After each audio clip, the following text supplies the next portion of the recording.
इन खबर चैनल को सब्सक्राइब करें और बेल आइकन दबाना ना भूलें।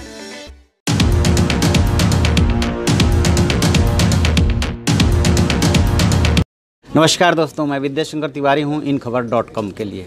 आपने वोट डाला, देखिए मैं वोट डाल के आया हूं। दिक्कत ये हो रही है कि बहुत जो वेल एजुकेटेड हैं उनको भी अभी जो 100% वीवीपैट की योजना लागू की गई है उनको भी उसको लेकर के कन्फ्यूजन है। तो मैं सोचा कि वहाँ पे भी मतदान केंद्र पे भी मैंने पूरी बात जानने की कोशिश की और फिर इस पे बताऊँ, वीडियो बनाऊँ। आपको 4 चरणों से गुजरना है। अब जब से वीवीपैट 100% किया है चुनाव आयोग ने, एक प्रोसेस और बढ़ गया है। उसमें आपको कुछ नहीं करना है, जो भी वहाँ पे पोलिंग बूथ पे लोग बैठे हैं उनको करना है। पहले स्टेज पे तो जो आपको अनऑफिशियल पर्ची जो प्रत्याशी बंटवाते हैं वो पर्ची पहुंचेगी, जिससे आपका क्रमांक नंबर वोटर लिस्ट में आपका नंबर मिल जाता है, तो थोड़ा उन लोगों को ढूंढने में आसानी हो जाती है। ये 2 जगह से बनती है, या तो प्रत्याशी घर घर पहुंचा दे रहे हैं, या जो है आपको जहां आपका पोलिंग स्टेशन है, पोलिंग स्टेशन के बाहर जो प्रत्याशियों के समर्थक हैं वो अपना बस्ता लगा के बैठते हैं, वो ढूंढ करके और पर्ची बना के आपको देते हैं।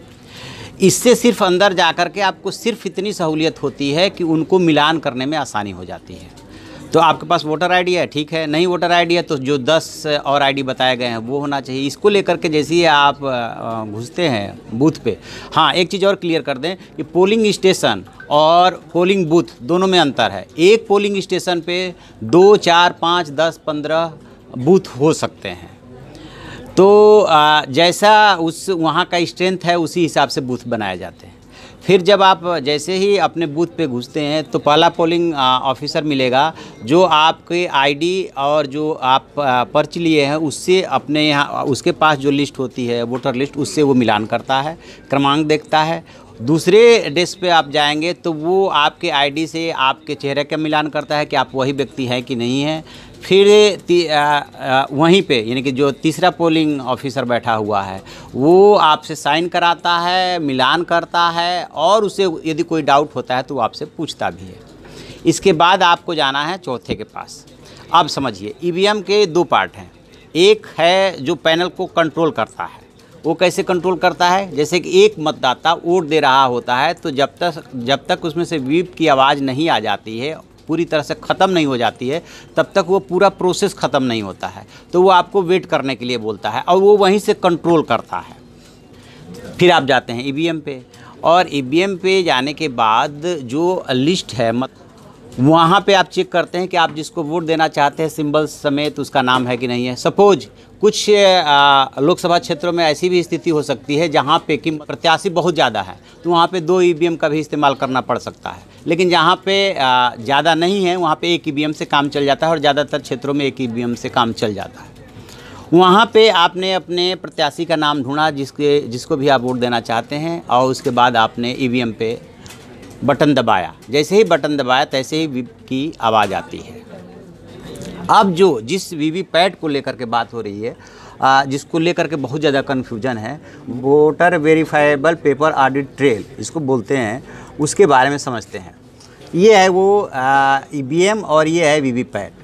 अब इसमें क्या होता है कि जैसे ही आपने इसमें से कोई भी बटन दबाया तो यहाँ पे तो व्हीप की आवाज़ होगी, और यहाँ पे ये जो आपको ट्रांसपेरेंट दिख रहा है यहाँ से एक पर्ची निकलती है।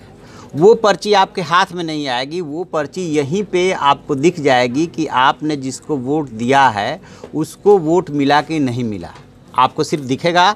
और उसके बाद ऑटोमेटिकली ये पर्ची जो है इसी मशीन में नीचे गिर जाती है। अब क्या होता है इसके बाद कि जब वोटिंग प्रोसेस ख़त्म हो जाता है तब इसमें से इन पर्चियों का जो है बंडल बनाया जाता है, और बंडल बना करके उससे जो है सील करके रख लिया जाता है।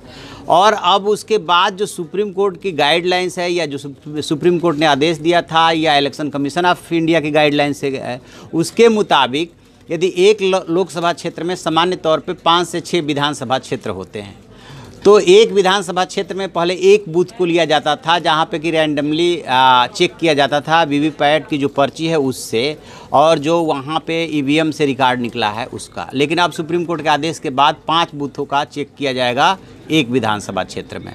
तो मान लीजिए कि एक लोकसभा क्षेत्र में 5 विधानसभा क्षेत्र है, तो वहाँ पे 25 बूथों का चेक किया जाएगा। इसके अलावा यदि कोई ऑब्जेक्शन करता है प्रत्याशी या उसका एजेंट, तो उसके बाद वो वहाँ पे जो मतगणना अधिकारी होता है उसके ऊपर होता है कि क्या वो और वीवीपैट की जो स्लिप्स है उससे उसका मिलान कराए। ये तो हो गया पूरा प्रोसेस। अब एक सवाल ये भी उठ रहा है कि क्या वीवीपैट में भी गड़बड़ी हो सकती है क्या? बहुत पहले से सवाल उठ रहा है।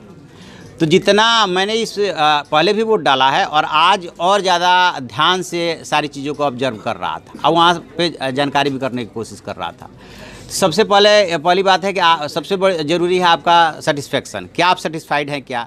तो जब आपने एक बार देख लिया कि जिसको आपने वोट डाला उसी प्रत्याशी को या उसी सिंबल पे आपका वोट गया है, उसमें बाकायदे सिंबल भी आता है, नाम भी आता है कि आपने जिसको वोट डाला है वो उसको जा रहा है। पर्ची ऐसे बन के आपके सामने ही पर्ची निकलती है और आपके सामने ही मशीन में वो नीचे सीलबंद मशीन में जाती है।